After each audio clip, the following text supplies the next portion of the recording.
বিকেলটা ছিল অন্যরকম। ঢাকার আকাশে মেঘ জমছিল, যেন প্রকৃতি নিজেও থমকে গিয়েছিল কিছু ঘটবার অপেক্ষায়। সোহরাওয়ার্দী উদ্যান যেন হয়ে উঠেছিল এক বর্ণছটাময় মহাকাব্যের প্রেক্ষাপট।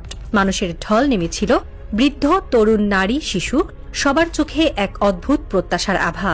পায়ের ধুলোয় বাতাস ভারী হয়ে উঠেছিল, মাথার ওপর পতপত করে উড়ছিল ইসলামী আন্দোলনের সবুজ পতাকা। এক অপার্থিব মৌনতা যেন বাতাসে ঝুলেছিল। এটা কনসার্ট নয়, তারকাখচিত অনুষ্ঠান নয়, বরং এক ইতিহাস রচিত হওয়ার প্রাক্কাল। মঞ্চে উঠলেন ৭০ ছুঁই ছুঁই এক বয়োজ্যেষ্ঠ মানুষ। গায়ে সাদা পাঞ্জাবি, মাথায় সাদা টুপি, চোখে অনিদ্রার স্পষ্ট ছাপ, মুখে ক্লান্তির রেখা।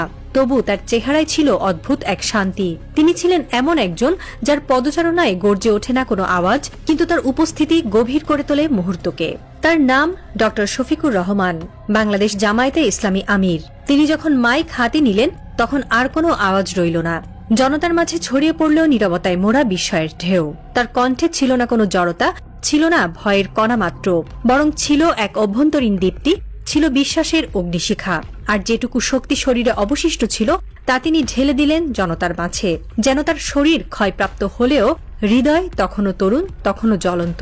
মুখোমুখি দাঁড়ালেন এক বিশাল দায়িত্বের সামনে। নির্বাচন, রাজনৈতিক দমনপীড়ন, নিষেধাজ্ঞা আর অনিশ্চয়তার ভবিষ্যৎ। কিন্তু তার চোখে ছিল বিশ্বাস, তার হৃদয়ে ছিল আত্মত্যাগের প্রতিশ্রুতি। তিনি বললেন না কেবল কথা, তিনি যেন প্রতিটি শব্দ দিয়ে মানুষের আত্মা ছুঁয়ে গেলেন। সে বিকেলে সময় যেন থেমে গিয়েছিল। সূর্যের আলো নিস্তেজ হলেও মানুষ জ্বলছিল সাহসে, বিশ্বাসে, ভালোবাসায়। কোনো ক্যামেরা পুরোপুরি ধারণ করতে পারেনি সেই আবেগ, সেই স্পন্দন যা গোপনে তৈরি হচ্ছিল একটি জাতির হৃদয়ে। হঠাৎ করে তিনি কেঁপে উঠলেন, একটু নড়লেন, তারপর সামনে পড়ে গেলেন মঞ্চের ওপর।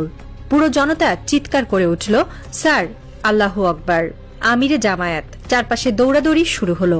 ডাক্তাররা ছুটে এলেন। অক্সিজেন নেওয়া হবে কি না এই চিন্তার মধ্যেই আবার উঠে বসলেন তিনি।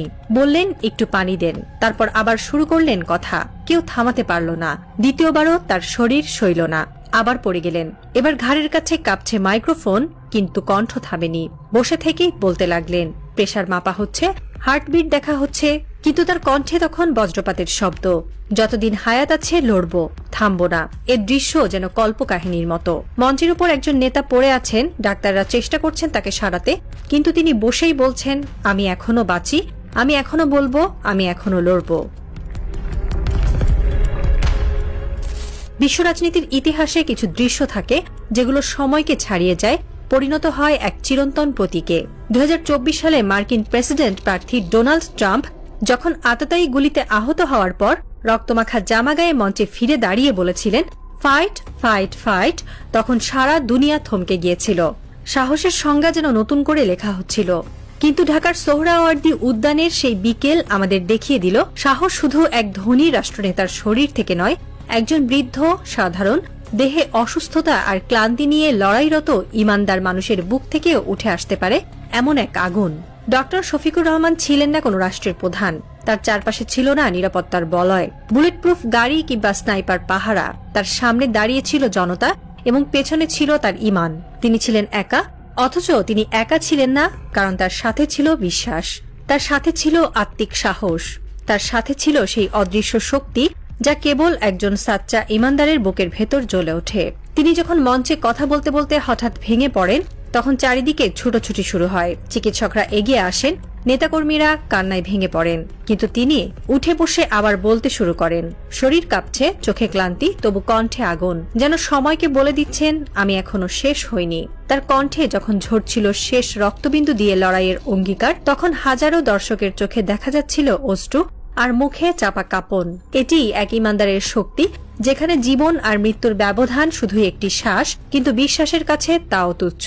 এই দৃশ্য আমাদের মনে করিয়ে দেয়, আধুনিক রাজনীতিতে যখন সাহসও শো টাইম হয়ে যায়, তখন এক বৃদ্ধ মানুষ তার দুর্বল শরীর নিয়েও হয়ে ওঠেন সাহসিকতার জীবন্ত পাঠশালা। এটা শুধুমাত্র রাজনৈতিক শক্তি নয়, এটা রুহানিয়াত, এটি এক আত্মিক জাগরণ।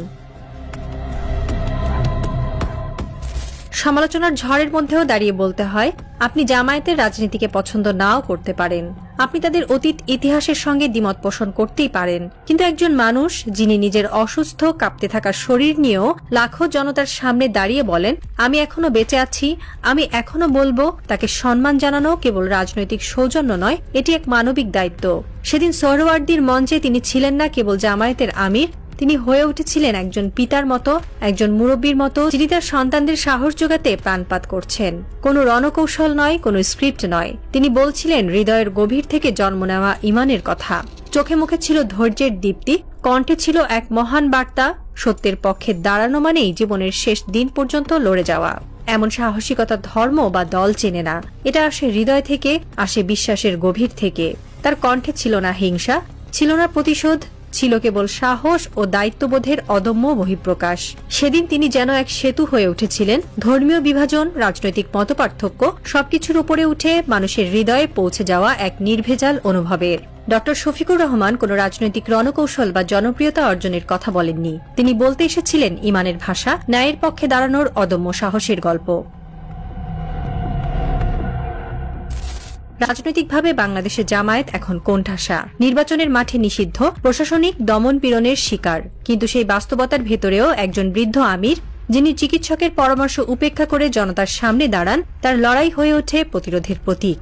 এটা কেবল জামায়াত নয়, একটি রাজনৈতিক আন্দোলনের বিরুদ্ধে রাষ্ট্রযন্ত্রের কঠোরতার মাঝেও মানবিক ইচ্ছাশক্তির বিজয়। এই মুহূর্তে যখন বাংলাদেশের রাজনীতির মঞ্চে নৈতিকতার সংকট, তখন ডক্টর শফিকুর রহমানের এই দৃশ্য একটি ব্যতিক্রমী উদাহরণ। সন্ধ্যা নামার সঙ্গে সঙ্গে সোহরাওয়ার্দী উদ্যান খালি হতে শুরু করে। মঞ্চে পড়ে থাকা পানির বোতল, কাপড়ে থাকা স্টেথোস্কোপ, ফেলে যাওয়া ব্যানার, সব মিলিয়ে যেন এক যুদ্ধের পরে ফিরে যাওয়া সেনাদের স্মৃতি। কিন্তু মানুষের চোখে তখনও অশ্রু, কারো চোখে কৃতজ্ঞতা, কারো চোখে বিস্ময়। স্যার কি ঠিক আছেন? স্যারকে আবার হাসপাতালে নেওয়া হলো কি?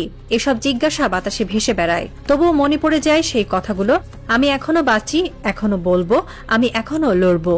এটা কেবল একটি বাক্য নয়, এটা এক জাতির হৃদয়ে লিখে দেওয়া সাহসের সূত্রবাক্য। যেন ইতিহাস বলবে, যখন দেশ ভেঙে পড়েছিল নৈতিকতাহীন রাজনীতির ভারে, তখন একজন বৃদ্ধ উঠে দাঁড়িয়েছিল। তার শরীর কাঁপছিল, কিন্তু তার বিশ্বাস ছিল পাহাড়ের মতো দৃঢ়।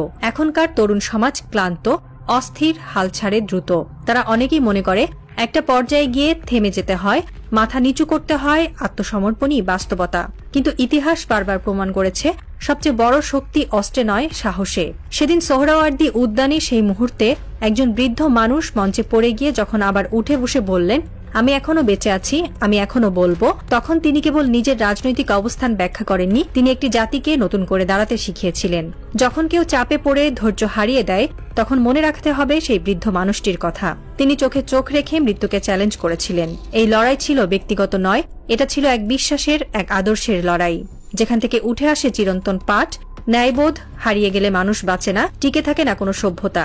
সেই একটি মুহূর্ত যা আজীবন সাহস যোগাবে, একটি কাপা কণ্ঠ, একটি কষ্টে ভরা বুক, একটি মঞ্চের উপর পড়ে থাকা শরীর, এই দৃশ্যগুলো আমাদের মনে করিয়ে দিবে সবকিছু শেষ হয়ে যায় না।